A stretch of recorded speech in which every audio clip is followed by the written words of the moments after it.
Hey, welcome back to YT Finance, and this is the channel where I went to business school so you didn't need to, and today we are talking about the 3 best growth stocks to buy in the month of October, and then we're also going to talk about the 3 best dividend stocks to buy during the month of October. And these particular stocks and companies will add stability to your portfolio and prevent you from losing money during a stock market crash or stock market pullback, and it's also going to grow your overall portfolio during a bull market or a rally. So if you want more videos like this one on the best stocks to buy on the stock market, remember to go and smash that like button right now. Comment your thoughts down below about what companies you are buying right now to hedge your bets against the current negative macroeconomic environment. Subscribe for more videos just like this one, and without further ado, let's just jump right into today's story. So the first growth stock that we are going to be talking about today is Eli Lilly, ticker symbol LLY, which currently trades for $327.11, while professionals actually believe the company should be trading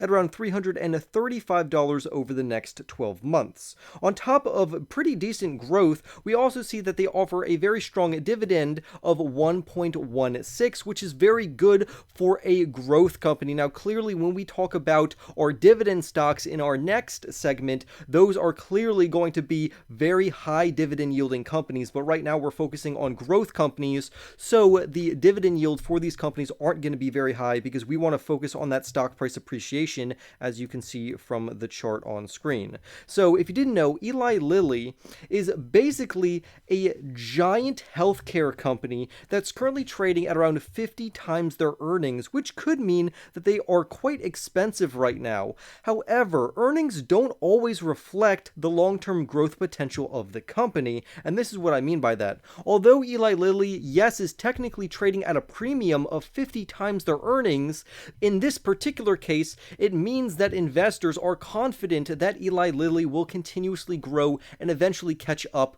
to their earnings multiple. And that's going to be reflected in their long-term growth and earnings potential due to their stock price appreciation. Not to mention, the company currently has a pipeline of 20 new drugs or pharmaceuticals that are going to be coming to market, and one of them is a very impressive diabetes medicine, which could generate an incredible $25 billion worth of annual revenue for this particular company. And the reason why that's absolutely astounding is because in 2021, Eli Lilly's total revenue from all of their products was around $28 billion. So literally, the company could double their revenue output just from this one drug in their pipeline. And remember, they have 19 other drugs in their pipeline, which will add revenue to them, which are currently in late stage trials. So clearly, Eli Lilly is going to be a very solid growth investment over the long term if you feel comfortable investing right now. So again, Eli Lilly is a very good stock to buy in my opinion. However, you could always wait for this company to cool off a little bit more because again, they are trading at a premium. The next company we're going to be diving into is Shopify, ticker symbol SHOP, which currently trades for $25.64 per share, but analysts believe the company is currently undervalued right now because it should be trading at anywhere between $26 and $81 over the next year. This company, unlike Eli Lilly, does not offer a dividend because this is more of an early stage growth company that has pulled back very dramatically in their overall stock price. So let's talk about why that is. Shopify, if you didn't know, is one of the largest e-commerce company, and they have an incredible ability to scale their overall business.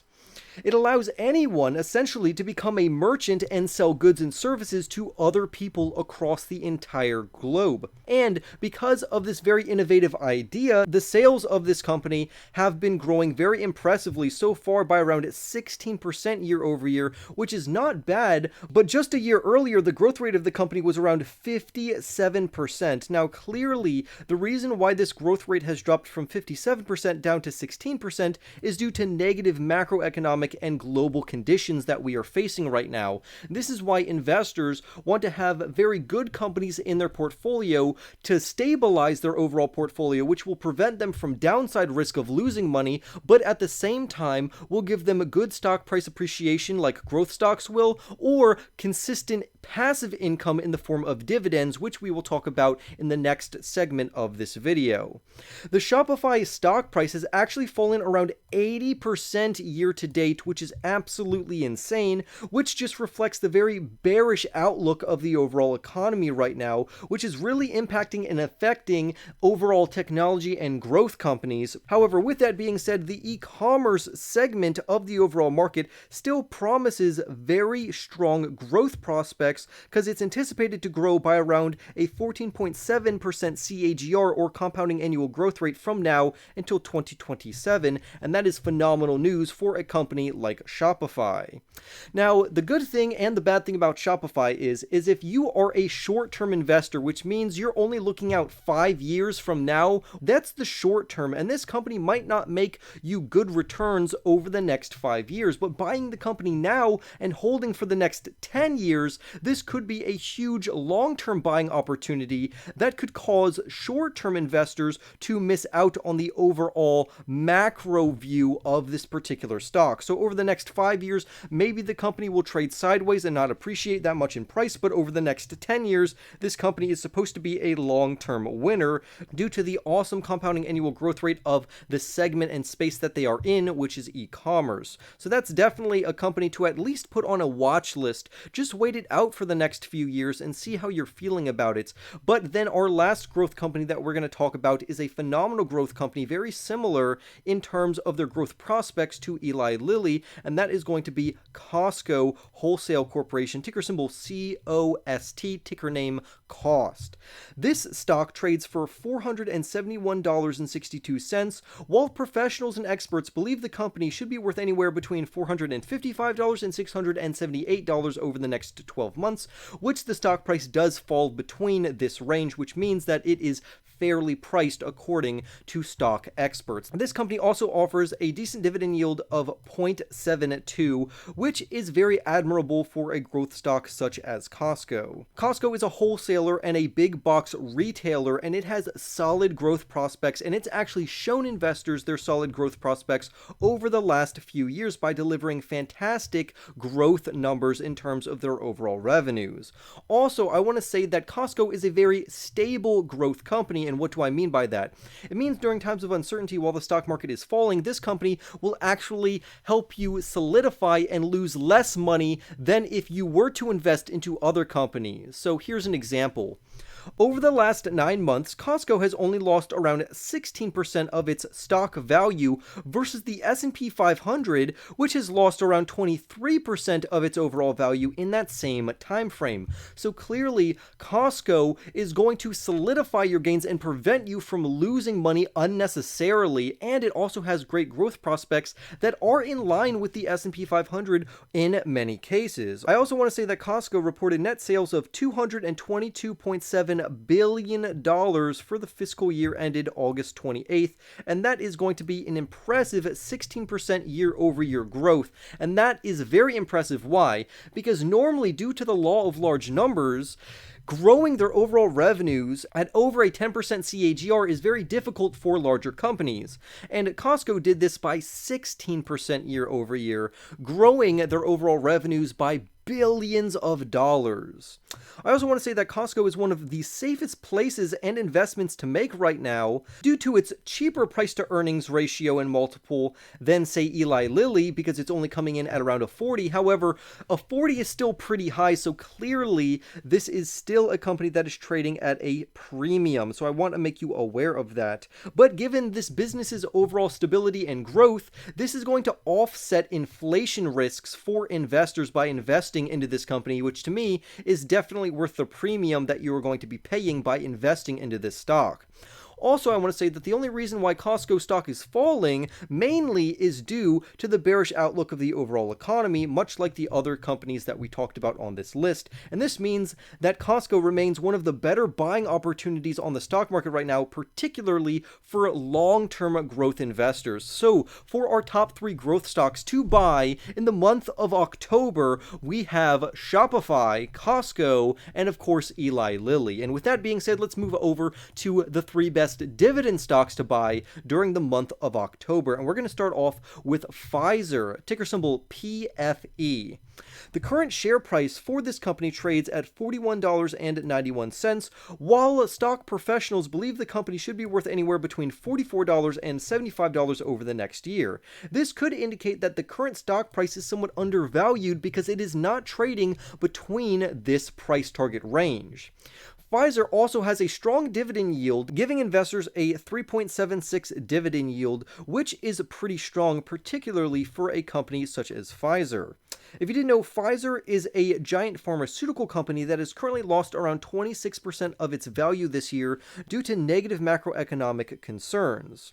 Pfizer was extremely popular because of their COVID-19 vaccine and the company's ability to adapt to changing conditions. Now, my personal problem with Pfizer is that I believe a lot of the revenues that Pfizer has gained from their COVID-related vaccine and their COVID-related revenue is going to disappear once everyone is vaccinated. And I know that there are boosters and things that people will continuously get, but it's not going to be on par with that original giant leap in revenue that Pfizer experienced when this was very hot. So I think Pfizer is actually going to cool off over the next few years, in my personal opinion, if they can't keep up with this particular demand, and it's because their overall COVID-related revenues are going to start falling off the radar, and we can already see the stock price somewhat trending downward. The only good thing I can swing from this is as the stock price falls, their dividend yield is actually going to increase. Pfizer has a pretty low earnings multiple compared to the other growth stocks that we talked about, and they have also been acquiring multiple companies over the last few years to further diversify its future revenue sources, which I think is very smart. The company currently has around $33.3 billion worth of cash and or cash equivalents on hand, which is reflected very promisingly on their balance sheet. So clearly they have a lot of money to acquire other companies or pay off any sort of debt, and they can also offer very solid dividend yields to their investors, which they have been doing. Currently, their current dividend is more than twice that of the S&P 500, with a strong payout ratio of 31%, and the company has also increased their dividend by 25% recently. So overall, a pretty strong dividend yielding company. The next company we're going to take a look at is Suncor, ticker symbol SU, and this is going to be referring to Suncor Energy Inc. The current share price for the company trades at $31.45, while professionals and experts believe the company should be trading anywhere between $33 and $47. So again, we could say that the company is trading at somewhat of a discount right now, according to professional price predictions and price targets. They also offer a very good yield, in my opinion, of 4.26 in terms of their dividend yield. Suncor Energy clearly is an energy company that is located over in Canada because they are a Canadian oil company.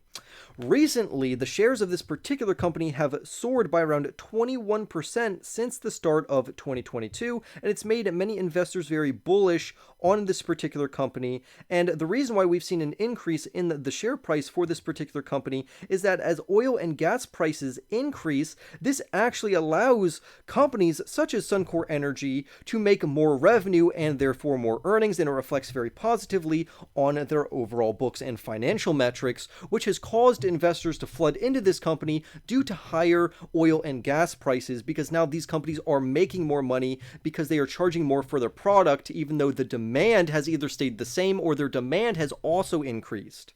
Now, for investors who are looking for a good hedge against inflation, this could be a good company to buy, because as the prices, like we said earlier, of oil and natural gas products go up, this company is going to be an excellent buy because their financial metrics are just going to continuously explode because of that. However, for me personally, I do like the dividend yield on this company. It's very high at around 4.26, but I do believe that there are other companies that offer a more competitive advantage over Suncor. So please keep an eye out for that. And then finally, our last dividend company to buy right now is going to be Verizon Communications Inc., ticker symbol VZ, which offers their investors a passive income dividend yield of 6.95. The current stock price again is only $36.09, which could indicate that the company is undervalued from a price target standpoint among analysts, which currently currently think the company should be trading in a range between $40 on the low end and $69 on the high end. Verizon Communications is one of the highest yielding stocks in this current environment that also offers good upside in terms of stock price appreciation. However, despite that, the stock has crashed by around 25% this year. Its dividend payout is currently 51%, which isn't terribly high given the stock's seemingly astronomical yield, but overall it does give investors a very strong dividend yield while it's increasing their overall revenues between 8.5% and 9.5%. Remember, when we were talking about the growth companies, if a larger company is growing their revenues by at or around a 10% CAGR, just like Verizon is doing, that's exactly what we should be anticipating from companies like these on top of a very strong dividend yield. So again, Verizon is pretty good. The company also has a price to earnings ratio of around an 8, which is extremely cheap if we compare it to the S&P 500 average PE ratio, which currently trades at around 18 times their trailing profits. So again, Verizon could be a good investment opportunity right now, particularly because of its strong dividend and its future growth projections. And then lastly, for Verizon, I do want to add that they have signed recently a $1.58 billion contract with the Department of State to modernize U.S. embassies. And that is a gigantic contract, which I'm very glad to see went to Verizon. But despite this relatively good news, the stock price has done nothing lately but fall. It's literally trading at a 5-year discount. So always remember to make sure to do your own research on all 6 of these companies. Comment your favorite company that you are investing in down below. Remember to go and smash that like button for more videos just like this one. And as always, I will see you in the next YT video.